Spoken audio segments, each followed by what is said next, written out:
A new law in New York requires mental health professionals to report if they believe their patients pose a danger to themselves or to others. And if so, those patients can be stripped of their gun licenses. But the Department of Veterans Affairs says they're not complying because it could deter many vets from seeking help. Is this fair? Here for a balanced debate, Democratic strategist Mark Hanna's here, and 20-year veteran of the Marine Corps, Gunnery Sergeant Jessie Jane Duff. First off, Mark, this law, you can see the point that maybe people coming back from battle will be unfairly targeted, don't you?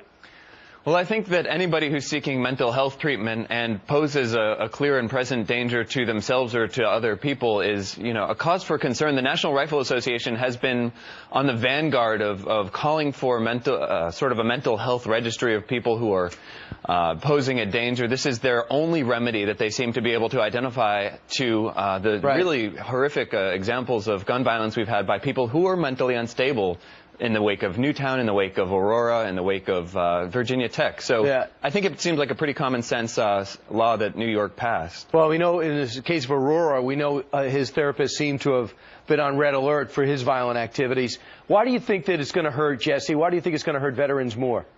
Well, I would expect a politician or somebody who's in the political realm to think this way because they've never served on active duty or even know probably any veterans themselves. There are 22 million veterans out there. They have a right to defend themselves just like anyone else.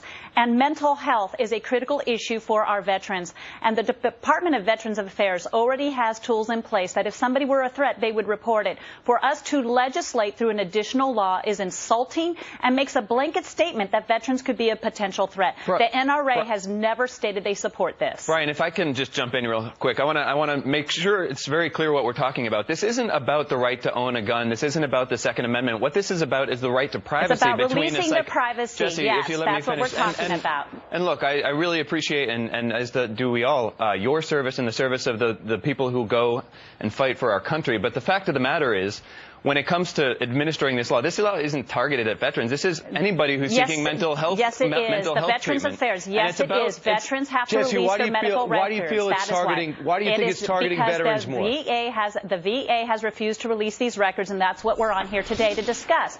And if you had served on active duty, you would understand that we already go through a battery of tests to serve our country proudly. We are here to defend our country, and our medical records should be kept private. The VA already has measures in place. So what are you chasing? Additional laws to glorify yourself? Jesse, as much as I appreciate your service, if you were having homicidal thoughts about shooting up a school, I would want a psychiatrist to be able to report that. What this is about privacy between a psychiatrist and their patients. We'll have to end it there. Jesse, again, and Mark Hanna, good debate. We're just scratching the surface. People want to stop the next shooting, but we want to do it the right way. Thanks so much for your perspective. Thank you very much. Thanks, Brian. All right.